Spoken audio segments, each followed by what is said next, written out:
안녕하세요. 혹시 여러분은 지옥으로 들어가려는 입구에서 누군가 저를 막아주었다면 어떤 기분이 들까요? 그 누군가를 은인으로 생각하며 감사하게 생각하겠죠. 그렇지만 저는 좀 달라요. 저를 막아주었던 은인이 선의로 그런 행동을 한 건 아니었거든요. 하루에도 수십 번 천국과 지옥을 오고 가며 고민에 시달렸던 저를 구해준 사람이 저의 상간녀였거든요. 지인들이 제 이야기를 들으면 진짜 잘됐다며 웃으며 소리칠 정도로 절묘했던 저의 이혼 이야기를 다른 사람들과도 나누고 싶어 글을 올리게 됐네요. 이제 정말로 모든 게 끝났으니까요. 제 이혼의 시작은 직장으로 찾아온 한 사람 덕분이었어요. 일을 마치고 급히 나오는데 한 여자가 저를 찾아왔더군요. 저는 급히 저를 찾았다는 여성을 안으로 들였어요. 당신이 이영준 씨 와이프예요? 저보다 한참 나이가 어릴 것 같은 그 여자는 무례한 태도로 팔짱을 끼고는 저를 아래 위로 훑어보더군요. 예, 그 사람이 제 남편이긴 한데 무슨 일로 그러시죠? 사람 많은 데서 할 이야기는 아니지만 당신 남편이랑 빨리 헤어져요. 싫다는 남자 붙잡고 도대체 뭐 하는 거야? 그렇게 매달리면 마음이 다시 돌아가기라도 할 것 같아요. 아줌마 때문에 그 사람이 얼마나 곤란한지 아냐고요. 한눈에 봐도 젊고 예쁜 여자였어요. 개구쟁이 아들 둘과 그보다 더 말을 듣지 않는 남편을 돌보느라 늙어 빠지고 쓸모없어진 제 모습이 초라해질 만큼이요. 솔직하게 말해볼까요? 이렇게 예쁜 여자가 다 늙어 빠진 남편과 그렇고 그런 관계일 거라고는 상상조차 못할 만큼 늘씬하고 잘 꾸민 그런 여자였죠. 그리고 저런 말을 꺼낼 줄은 더욱 상상 못했고요. 정리 중이라 시끄러웠던 곳이 조용해졌어요. 목소리는 얼마나 큰지 직장 동료들이 다 들었거든요. 우리 남편이랑 뭐요? 저희 사귀는 사이예요. 무늬만 부부인 그쪽이랑은 완전 다르거든요. 뱃속에는 아이까지 있는데 깨끗하게 이혼해 줄 거죠? 여기까지 찾아온 이상 저도 맨입으로 이혼하라는 건 아니에요. 상간녀 소송 할 거면 해요. 그 사람이 다 갚아주기로 이미 약속했으니까. 그러니까 알아서 눈치껏 좀 빠져줘요, 아줌마. 그 이야기를 들으면서 저는 정말 천국과 지옥을 오갔어요. 동료들 앞에서 남편의 불륜이 탄로났다는 수치스러움과 지금 이 지옥 같은 상황에서 빠져나가게 해줄 거라는 안도감이 저를 가득 채웠거든요. 차분하게 생각해보니 도리어 제게 반가운 말이더군요. 그리고 지금 이 상황에 이런 말을 하는 상간녀는 아무것도 모르고 있구나라는 걸 파악했거든요. 그래요? 그렇게나 사랑하신다고요? 그럼 이혼해 드릴게요. 그 늙고 볼품없는 남자를 원한다면 드릴게요. 꼭 결혼해서 행복하게 사세요. 제 말에 상간녀는 생각보다 더 크게 당황한 표정이었어요. 그럴 수밖에요. 모진 소리 들을 거 각오하고 여길 찾지 않았겠어요? 그런데 선뜻 이혼해주겠다니 본인도 당황스러운 거겠죠. 저는 웃어줬어요. 이 수치스러움과 쪽팔림보다도 눈앞에 상간녀가 저 대신 지옥으로 걸어 들어가게 될 걸 예상하고 있었으니까요. 남편이 상간녀에 대해 처음으로 알게 된 건 5년 전이었어요. 시부가 무척 많이 아팠던 때였죠. 남편이 사업으로 바쁜 사람이었지만 부모 생각은 지극한 효자라 바쁜 자기 대신 제게 시부모를 잘 모셔달라 했었어요. 당시 남편은 사업으로 많이 바쁜 상태였고 어쩔 수 없이 제게 그 수발의 몫이 돌아왔어요. 주변 사람들이 보면 참 잘한다, 때로는 너무 힘들겠다는 말을 들을 정도로 저는 시부모 수발의 진심이었어요. 제가 착해서가 아니라 만약 제 수고로움이 힘들어 보이지 않으면 남편이 합가 이야기를 꺼낼까봐 두려웠거든요. 그래서 눈에 띄게 열심히 한 면이 있었죠. 처음에는 아픈 시부도 그런 시부를 간병하는 시모도 제 수발이 당연하다는 듯 여기더라고요. 일을 하며 아이까지 돌보는 제가 일을 마치고 시댁을 찾아 청소하고 빨래하고 밥 해놓고 반찬하고 솔직히 어마어마한 양의 일을 처리했다고 보면 돼요. 합가하면 더 편했을지도 모르겠다고 이야기하지만 합가했었어 봐요. 이런 일 말고도 신경 써야 할 일이 얼마나 많겠어요. 그래서 열심히 했어요. 시무는 매번 제게 거리낌 없이 요구사항을 말했어요. 집 청소가 어떻다, 반찬이 어떻다, 신경 좀 써라 등등. 선의로 하는 일에 감나라 배나라 하시곤 했거든요. 남편도 제 스트레스에 한몫하긴 했죠. 시댁 상태가 말이 아닌 데다가 저에게 그 수발까지 요구했으면 자주 시댁에 와서 들여다보기라도 해야 하잖아요. 그렇지만 남편은 매번 바빴어요. 사업하느라 바쁘다는 걸 알고 있었지만 정말 주말 부부만큼 보지 못하는 날이 더 많았거든요. 그때쯤에는 아들들도 아빠를 찾지 않는 게 당연한 일이 됐을 정도였고요. 제게 생활비를 많이 주지는 않았지만 분명히 저금을 하며 착실히 모으고 있을 거라는 생각을 했어요. 뭐 다 착각이었지만요. 시부모를 모시고 병원을 다녀오는 길이었어요.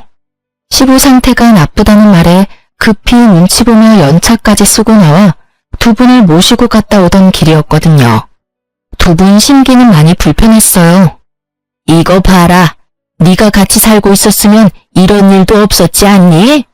갑자기 아버지 쓰러지고 내가 할 수 있는 일이 없었어. 너희 진짜 합가할 생각 없는 거니? 네가 적극적으로 이야기하면 네 남편이 싫다고 할 리가 없지 않니? 어머님, 아들들 이사하면 학교도 다 옮겨야 하고 애들 친구들하고도 다 헤어져야 하잖아요. 예민한 나이인데 좀 이해해 주세요. 그리고 제 직장도 시댁에서는 너무 멀어서.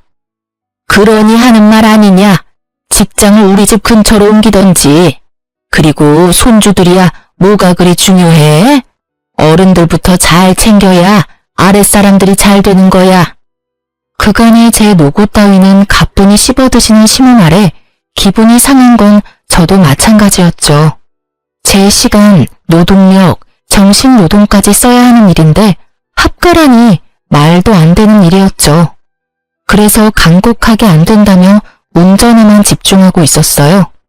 그러다 길을 잘못 들게 됐어요. 시모 말 때문에 화가 나서 빠져야 하는 길에 빠지지 못하고 직진하게 됐거든요. 또 한참 둘러가야 된다는 생각에 한숨을 쉬는데 옆 차선에 어디서 많이 보던 차가 한 대 있더군요. 남편 차였어요. 반가운 마음과 화가 나는 마음이 동시에 들었죠. 남편 때문에 다 이런 일이 일어난 게 아니냐 싶은 마음이 깊은 곳 한켠에 존재하고 있었거든요. 남편에게 급히 전화를 걸었어요. 어디야? 뭐? 지금 지방 내려와 있어. 오늘 좀 바빠서 일찍 못 들어가. 그렇게 말하고 끊더라고요. 제 눈앞에 뻔히 남편 차가 있는데 말이죠. 그 차에 다른 사람이 타고 다닐 일도 없었어요. 워낙 애지중지하던 차다 보니 다른 사람에게 맡기는 걸 본 적이 없었거든요.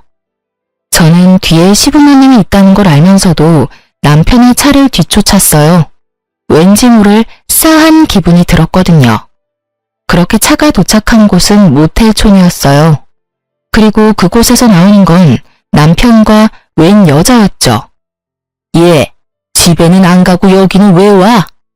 시모 말도 무시하고 저는 차에서 튀어나가며 남편을 불렀어요.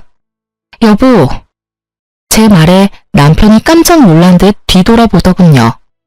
제 얼굴을 발견하고는 팔짱 끼고 있던 여자 손까지 놔버리고요. 여자는 놀랐는지 후다닥 도망가 버렸어요. 여보, 당신이 여길 어떻게... 내가 할 말이지. 당신이 왜 여기에 있어? 그것도 새파랗게 젊은 여자랑. 여태껏 바쁘다더니 바람 피고 있었던 거야? 너 지금 바람 피면서 나한테 시부모님 수발 들도록 만들었어? 여보, 그게 아니라 저 여자랑은 그냥 잠깐 쉬려고 온 거야. 떳떳하면 도망은 왜 가? 그리고 쉬려면 혼자 쉬지. 왜 당신이 그 여자랑 같이 들어가서 쉬어? 그것도 모텔에서. 당신이 어떻게 나한테 그래? 애들이며 시부모님이며 다 나한테 맡겨두고 다른 년이랑 바람이나? 네가 사람이니? 사람이야? 이딴 짓 해놓고 나한테 합가하자고. 왜? 나 시댁에 처박아두고 다른 년이랑 더 편하게 붙어 먹으려고? 둘이 큰 소리를 내고 있으니 시모가 나왔더군요. 이게 다 무슨 일이냐? 어머니가 여기 왜? 아버님 갑자기 상태 안 좋아져서 내가 두 분 모시고 병원 다녀오던 길이야.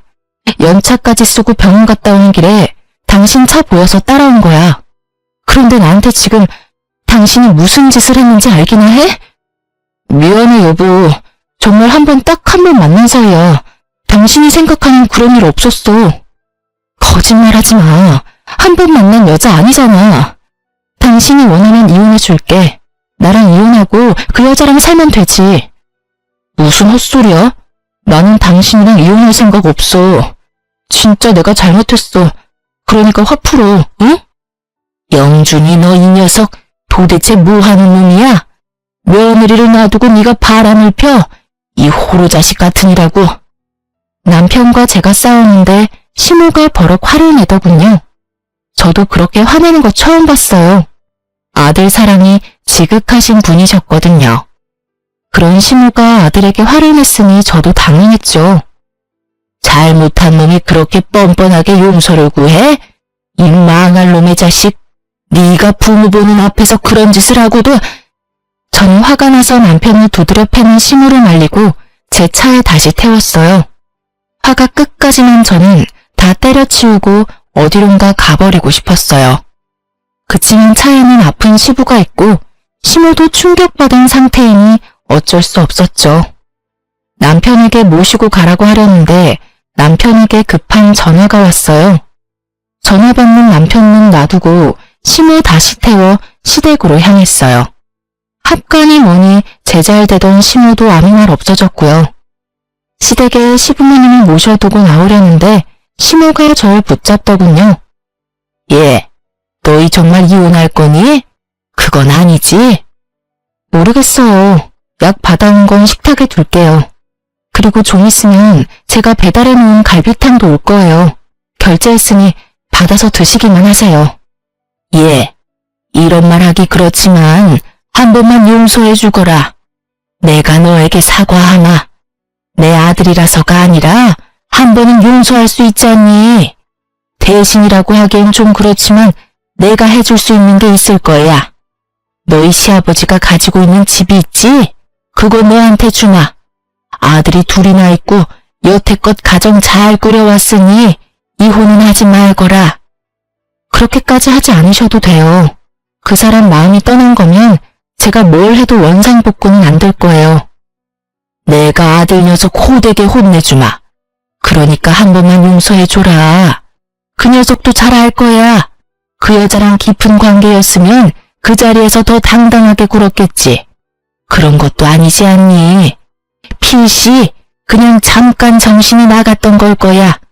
내가 크게 혼낼 테니 네가 한 번만 눈 딱 감아줘. 저는 아무 말 않고 시댁을 나왔고 그날 저녁 집에 돌아온 남편과 밖에서 크게 싸웠어요. 애들 앞에서 싸우는 꼴 보여주기 싫어서 남편 차 안에서 이야기했거든요. 그래서 어떻게 할 건데? 어떻게 하고 말 것도 없어. 나 진짜로 그냥 가볍게 만났고 진지한 사이도 아니었어. 가볍게 만나서 모텔이야? 그렇게 넘어가려고 하지 마. 나는 당신이 그런 짓 한 거 절대로 용서 못해. 지금 내 상황이 얼마나 힘든지 알고 있으면서 그딴 짓을 해? 집에 당신이 들어오지 않는 동안 나 혼자 집안일에 육아에 시부모 부양까지 다 했어. 당신 일하느라 바쁘다고. 그런데 당신 바람 폈잖아. 여태까지 그랬겠지. 나 일하는 동안 여자 만나고 시부모님 나한테 맡겨두고 몰래 데이트했겠지. 난 절대로 그냥은 못 넘어가. 미안하다고 했잖아. 제발 한 번만 용서해줘. 나도 당신이 얼마나 힘든지 알아. 이제부터는 나도 도울게. 그럼 됐지? 이번에도 나한테 시부모님 맡겨두고 너는 혼자 싱글라이프 즐기게? 그럴 리 없잖아. 진짜로 미안하다고 생각해. 그니까 이번만 좀 봐줘. 우리 애들 위해서라도. 곧 중학교, 초등학교 들어갈 애들 걱정도 안 돼? 돈 많이 들 때잖아. 한 번만 용서해줘. 나 진짜로 2번 다시 바람 안 피울게. 그 말을 믿는 건 아니었지만 애들 말은 맞았어요. 사춘기 청소년, 예민한 아이들이었고 아이들의 미래를 위해서도 아빠가 없는 건 아니라고 생각했거든요. 아이가 걸려있는 일에는 언제나 제가 약자가 될 수밖에 없는 현실이 싫었지만 어쩔 수 없이 이번 일은 없던 일로 하기로 결정했어요. 그 부분에 대해 각서까지 썼죠. 그 각서가 종이 쪼가리일 뿐이라는 것은 알았지만 그것도 없으면 정말 아무것도 해결이 안 된 것 같은 기분이었거든요. 나중에 시모에게 다시 결혼 생활을 이어가겠다고 말했는데 시부와 시모는 저를 데리고 가 시부가 가진 집 명의를 변경해줬어요. 그러고는 남편에게는 아무 말 하지 말라고 하시더군요. 몰래 가지고 있다가 힘들 때 써먹을 수도 있을 거고 혹시라도 시부모님 돌아가시고 나면 도움이 될 거라고 말이죠. 그렇게 제게는 남편 모르는 시부 명의의 집이 생겼고 남편은 그 뒤로 조용히 지내서 모든 게 제자리를 찾아가는 기분이었어요. 솔직히 시부 명의 집이 생겼다고 해서 제게 큰 변화가 있는 건 아니었어요. 다만 참고 사는 이유 중에 시부모님의 당부가 생겼다 뿐이죠. 그 뒤로도 저의 생활은 크게 변함이 없었어요. 가끔 남편 뒤를 캐는 것 말고는요. 그러던 어느 날 갑작스럽게 시모가 교통사고로 돌아가셨어요. 시부는 충격을 받았는지 상태가 악화되어 병원에 급히 입원하셨어요. 장례를 치르는 동안 남편은 골똘히 무언가를 생각하는 모양새였어요. 저에게 건성으로 대하는 모습을 보며 기분이 나빴지만 상황이 상황인지라 그냥 넘어갔죠.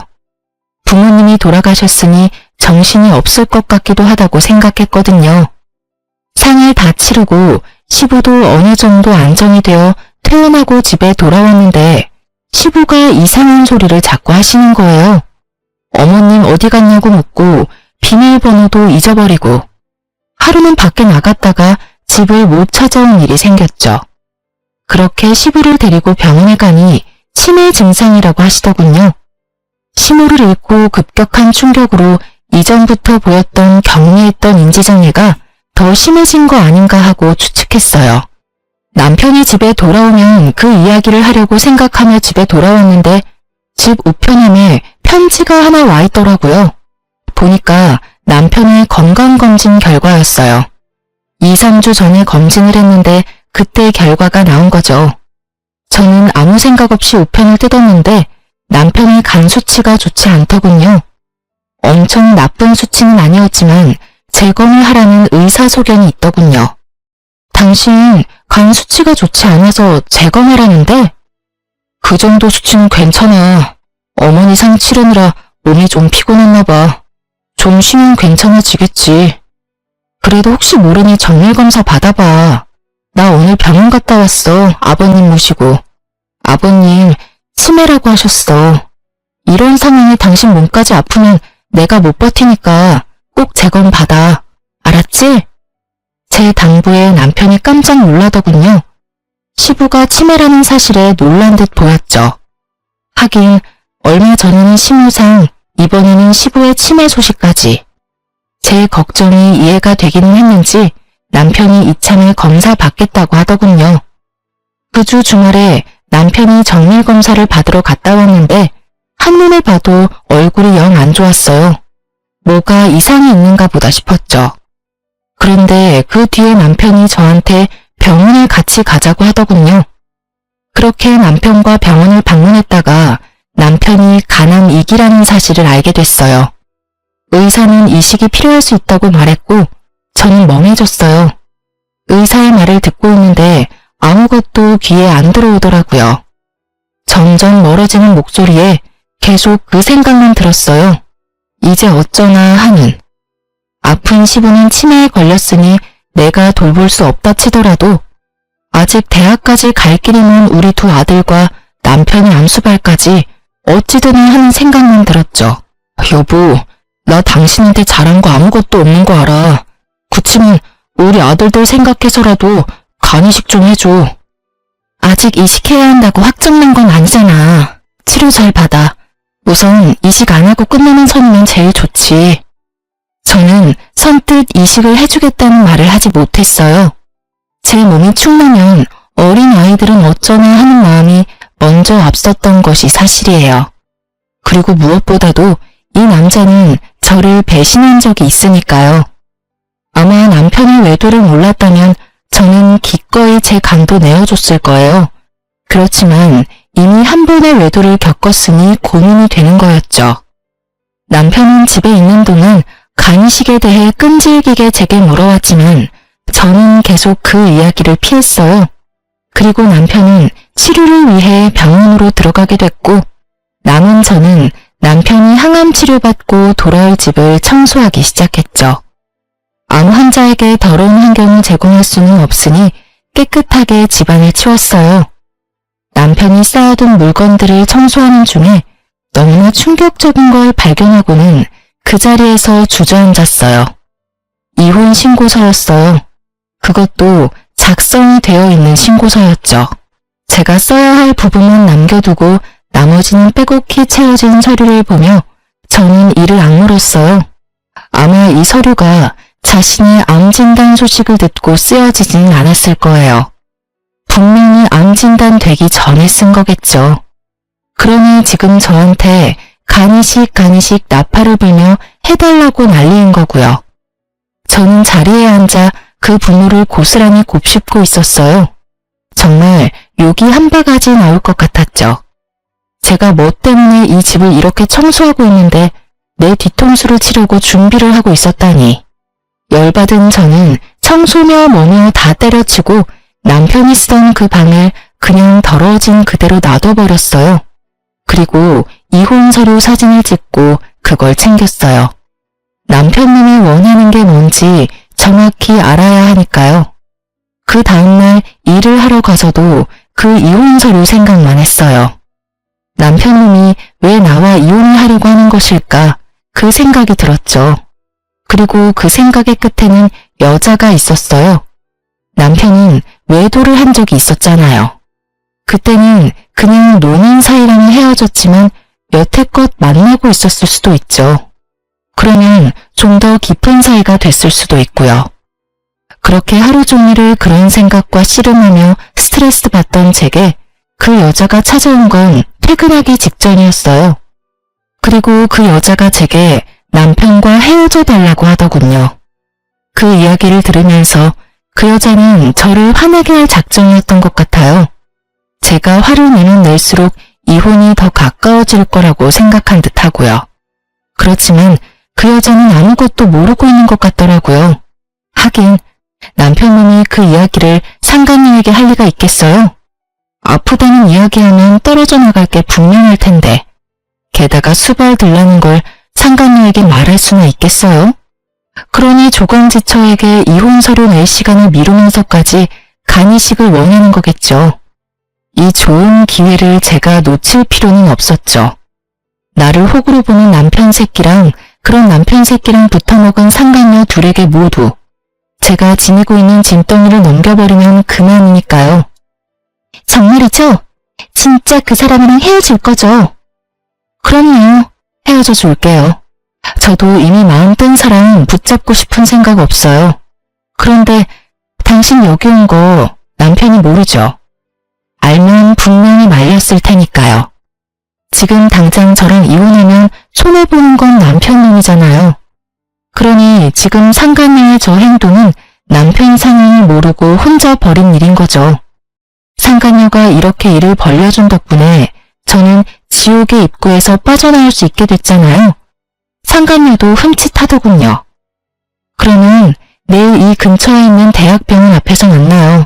제가 남편도 데리고 나올게요. 어? 그 사람 이번에 출장이라서 며칠 못 본다고 했는데? 제가 데려올 수 있으니까 당신은 아무 말 하지 말고 대학병원 앞으로 오기만 해요. 내가 다 알아서 할 거니까. 이혼 서류도 작성해서 갈 테니까 걱정 말고 와요. 제 말에 상간녀가 의심의 눈빛을 보내더군요. 왜 이렇게 협조적인지 궁금했겠죠. 그래서 제가 말했어요. 그 사람 저번에도 바람 피웠어요. 두 번째 바람피면 끝이라고 말했으니 끝인 거예요. 저도 미련 없고 재산 분할만 잘 끝나면 더 이상 볼 필요 없는 사람이거든요. 제 말에 그제야 의심을 거둔 상간녀가 약속 잊지 말라며 나가더군요. 직장 사람들 중 퇴근하지 못하고 남아있던 몇 명의 사람들이 제게 다가와 괜찮냐며 묻더라고요.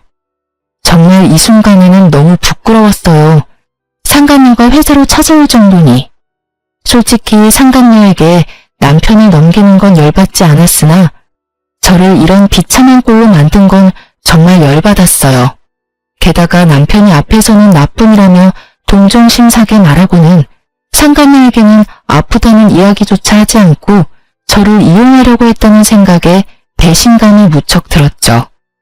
사랑하는 상간녀에게는 고생도 시키지 않는가 보다 하는 생각이 들었거든요. 그러니까 저도 남편 새끼 계획대로 해줄 필요 없잖아요. 그날은 남편이 퇴원하는 날이었어요. 항암을 하고 내려오는 남편을 데리고 대학병원 앞에 있는 카페로 가서 앉았어요. 남편은 첫 번째 항암제가 크게 나쁘지 않았는지 저번보다는 좀 더 건강한 모습이었어요. 여보, 여기는 왜 왔어?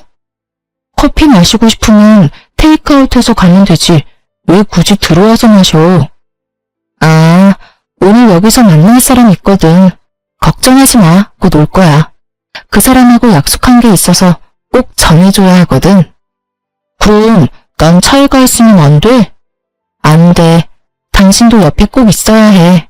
당신 건강도 걱정되고. 옆에 있어도 불편하지는 않을 거야. 당신도 아는 사람이거든. 제 말이 끝나기가 무섭게 상간녀가 카페 안으로 들어오더군요. 앉아있는 저와 뒤돌아 앉아있는 남편을 보며 환하게 웃음 지으면서요. 저도 일어나면서 아는 척했죠. 남편이 뒤를 돌아보는데 그 모습에 정말 웃음이 날 뻔했어요.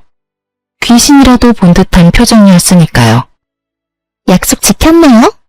이혼하기로 이야기 다 된 거 맞죠? 자기는 출장 간다더니 벌써 끝난 거야? 그럼 나한테 와야지. 와이프한테 잡혀서는. 당당하게 임신을 요구하는 상간녀 앞에 제가 이혼신고 서류를 내놨어요. 남편이 제가 쓸 곳만 비워둔 신고서를 채워서 말이죠. 그걸 본 남편의 눈동자가 동그랗게 떠지더니 저와 서류를 왔다 갔다 보기 바쁘더군요. 이혼해줘. 어제 당신 애인이 내 직장까지 찾아와서 이혼하라며 난리더라고. 열받아서 이혼 안 해주려고 했는데 내가 청소하다가 당신이 써놓은 이 서류를 발견했거든? 이혼이 하고 싶었으면 미리 이야기했으면 됐잖아. 왜 질질 끌어서 사람을 힘들게 해? 내가 알아봤는데 당신 저 상간녀랑 오래 만났더라? 애까지 있다는데 알고는 있어? 하긴 아니까 이혼 서류를 써놨겠지. 내가 빈칸 채워왔으니까 이혼해줘. 자기야, 빨리 인감도장 찍어. 그러면 이혼 확정이야. 이제 우리 눈치 보면서 만나지 않아도 되고 우리 아이도 아빠 가지고 태어날 수 있겠지. 뭐해? 도장 안 찍고. 남편 새끼는 땀을 삐질삐질 흘리며 서류만 쳐다보고 있더군요. 하긴 저한테 요구해야 할 일이 얼마나 많은데 이혼이 하고 싶겠어요? 그리고 제 몸이 아픈 걸 알면 상간녀가 자기랑 결혼하고 싶겠냐고요. 그래, 도장 찍어. 상간녀가 도장 찍으라잖아. 알지? 도장 찍고 나면 다 끝나. 재산 분할하고 아이들 친권, 양육권 나한테 주면 돼. 그 이상 당신하고 나 사이에는 아무것도 없는 거지. 이혼은 안 돼. 너 여기 왜 왔어? 아니, 와이프 직장까지 쳐들어가서 무슨 짓 한 거야?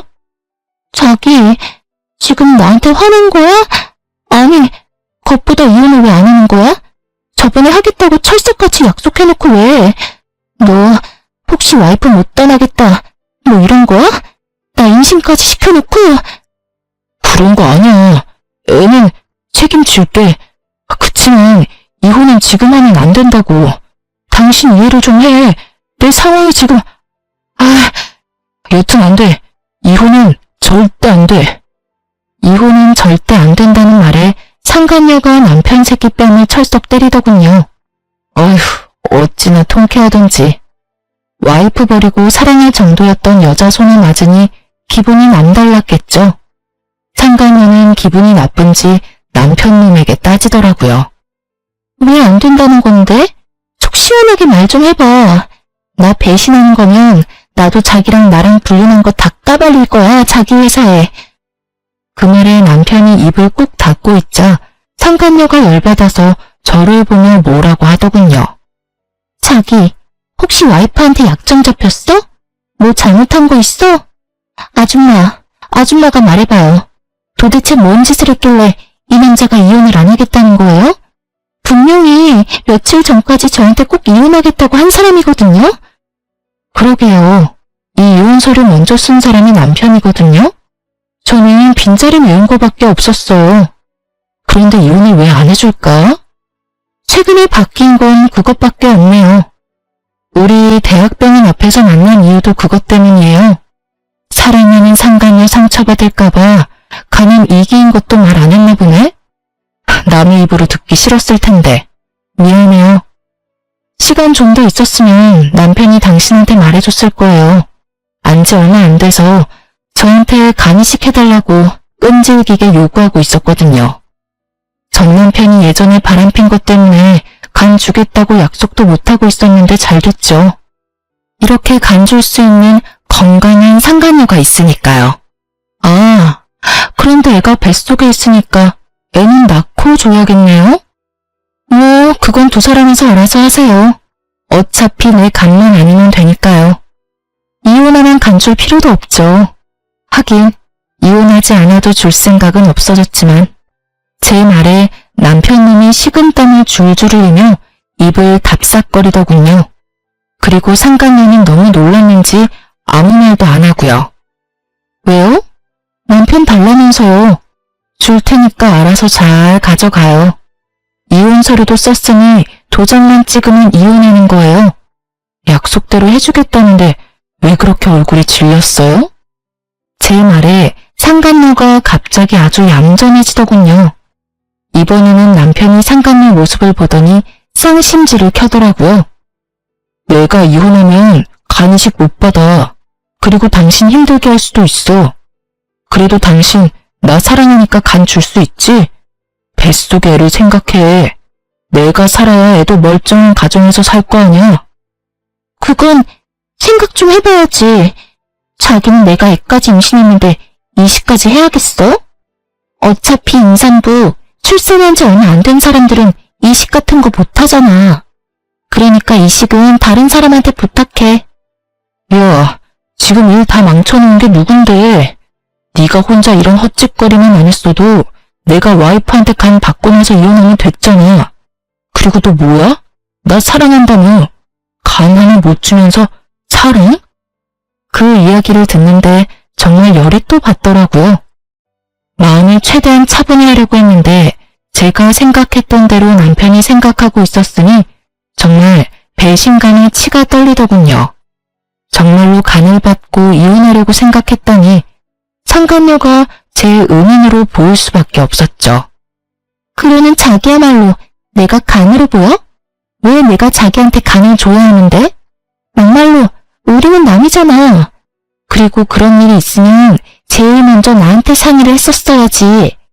자기가 이혼하겠다고 해놓고 계속 질질 끄니까 내가 나선 거잖아. 다 따지고 보면 자기가 잘못한 거면서 왜 나한테 난리야? 지금 다 내 탓으로 돌린다 이거지? 야, 지금 네가 누구 덕에 그만큼 누리고 사는데, 그리고 사랑한다며? 너 그만큼도 안 되는 여자였냐? 빈말로도 준다고 말 못하는 거냐고. 그러니까 아무 관련 없는 내가 왜 간을 주냐고. 옆에 있는 아줌마한테 간 받으면 되겠네. 네가 다 망쳐놨잖아. 내가 좀만 기다리라고 했지. 하여튼 멍청한 것도 병이지. 둘이서 열심히 서로를 상처주고 까내리며 싸우는 모습을 보니 너무 재밌었어요. 그렇게 사랑에 맞지 않던 두 사람이 간 하나 때문에 이렇게 무너질 줄이야. 견고하게 싸운 것처럼 보여도 사랑이 아니었나 봐요. 끊임없이 서로를 헐뜯으며 까내리는 두 사람을 보며 저는 지극히 평온하게 커피를 마시며 지켜보고 있었어요. 두 연놈들이 지쳐 나가 떨어질 때까지 말이죠. 두 사람은 더 이상의 싸움이 의미 없다 느껴졌는지 금세 씩씩거리며 조용해지더군요. 그때 남편에게 이혼 서류를 내밀었어요. 도장 찍어. 이혼해줄게. 도장 없어. 여보, 나 진짜로 이혼 안 할 거야.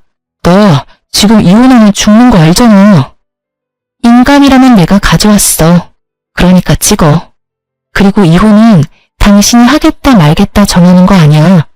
당신은 이미 유책 배우자고 나는 당신 불륜을 이유로 이혼소송 충분히 가능해. 증거는 차고 넘치잖아. 상간녀 뱃속의 아기가 불륜의 결실인데. 그리고 지금 이혼한다고 당신이 죽을 일은 없어. 지극정성으로 와이프 수발 받으며 치료 잘 받고 물 좋고 공기 좋은 곳에서 살면 분명히 치료 잘 될 거고. 뭔 걱정이야? 이혼하고 당신 와이프 해주겠다는 여자도 있는데. 여보, 제발. 이 여자랑 지금까지 싸운 거 안 보여? 나 당신이랑 헤어질 수 없어. 아들들은 어쩌고. 우리 아들. 다른 아들 생기겠지. 딸인지 아들인지는 모르겠지만. 자식이 하나뿐인 것도 아닌데 무슨 아들 걱정? 그리고 당신이 아들 걱정을 했으면 바람을 피지는 말았어야지. 이미 나랑 이혼할 준비까지 해놓고 아들 핑계대기는? 내가 아무것도 모르는 놈처럼 보이지? 다 알아. 당신의 그 얄팍한 생각이 눈에 보여서 미치도록 짜증난다고. 간? 염치도 양심도 없는 놈아. 그걸 왜 나한테 이야기해? 이혼하고 재혼할 여자한테 부탁하라고. 제 말에 상간녀는 고개를 돌려버렸고 남편님은 결국 인간을 찍었어요. 강경한 제 모습에 남편도 당황한 듯 보였거든요. 그리고 상황이 여기까지 왔는데 이혼을 하지 않는 것도 이상했죠. 그렇게 저는 남편과 이혼을 했고 친권과 양육권은 제가 가져오게 됐어요. 아이들은 바람 펴서 이혼하려 했던 아버지를 아버지로 생각하지 않았거든요. 남편이 아픈 것이 불쌍하지 않냐고 생각하는 사람들도 있었어요. 그래도 아픈 사람인데 참고 살아야 한다고요. 그런데 참고 살면 남는 게 뭐죠?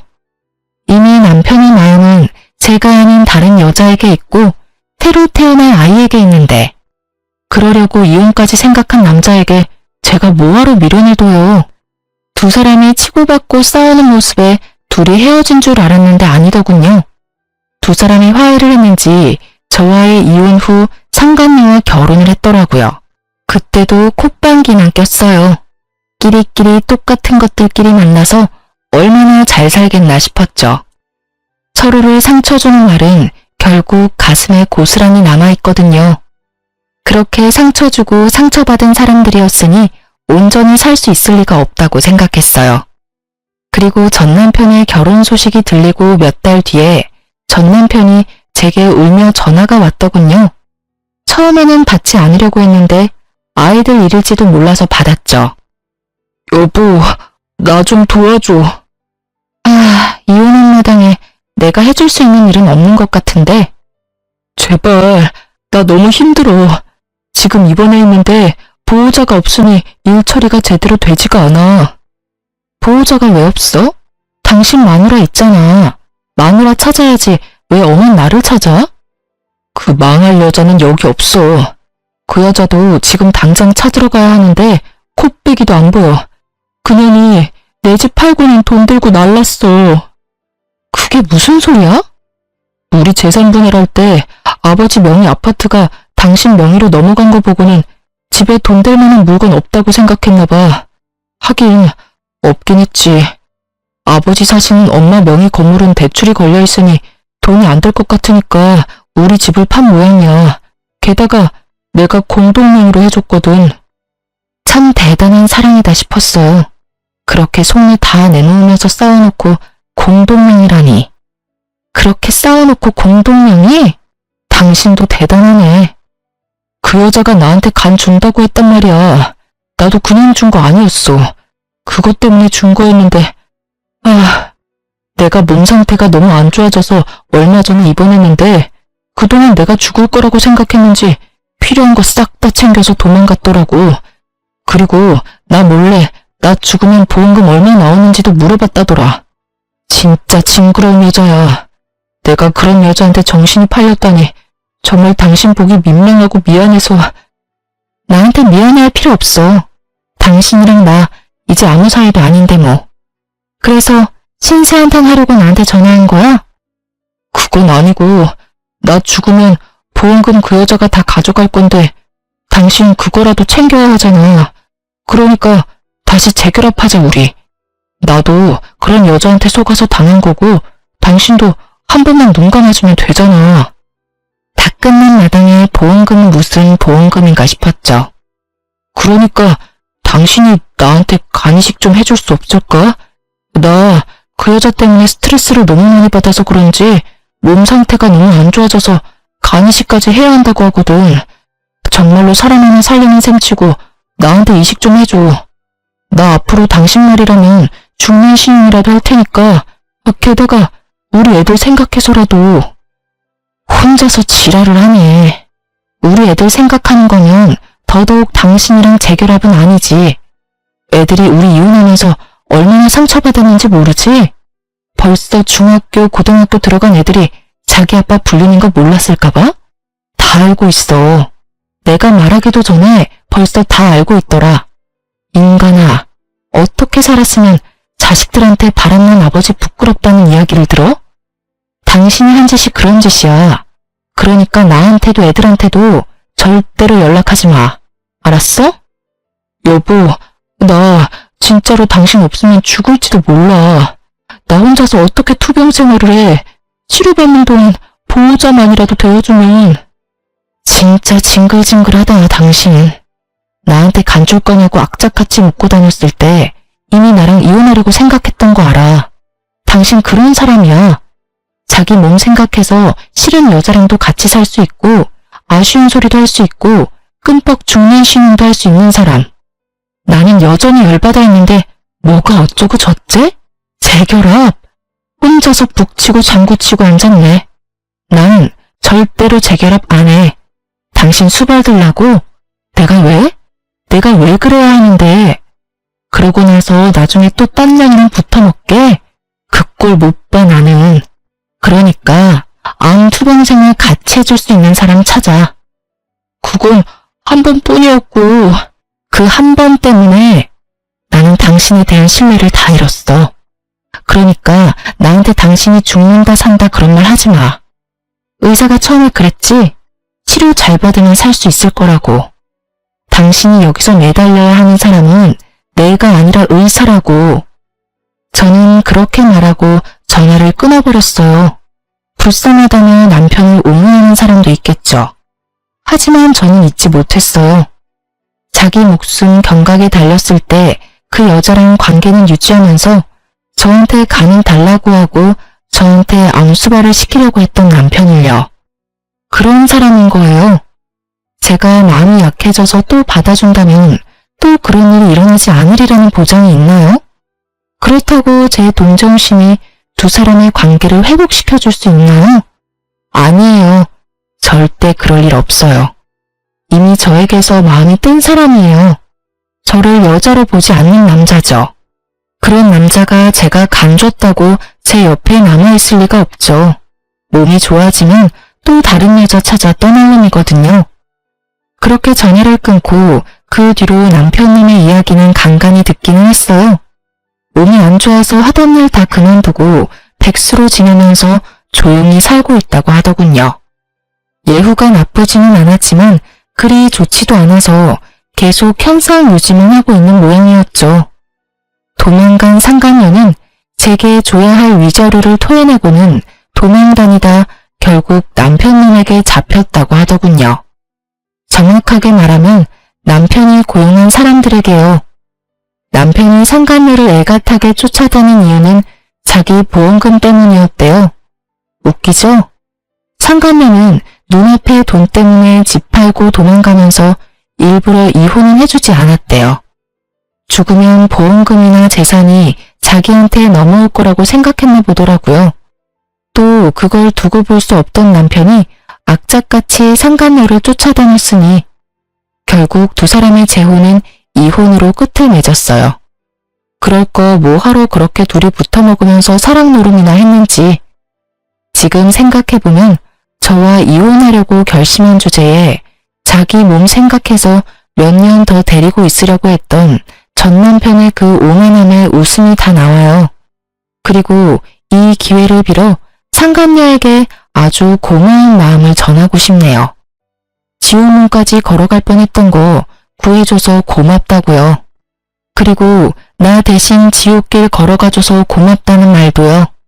그때 기억 떠올려서 쓰다 보니 길어졌네요. 한 번 배신한 사람에게 두 번은 너무 쉬운 일이에요. 그러니까 배신당했다면 뒤돌아보지 마세요. 저처럼 지옥문 앞까지 갔다 돌아올 수도 있거든요. 제 사연 들어주셔서 감사합니다.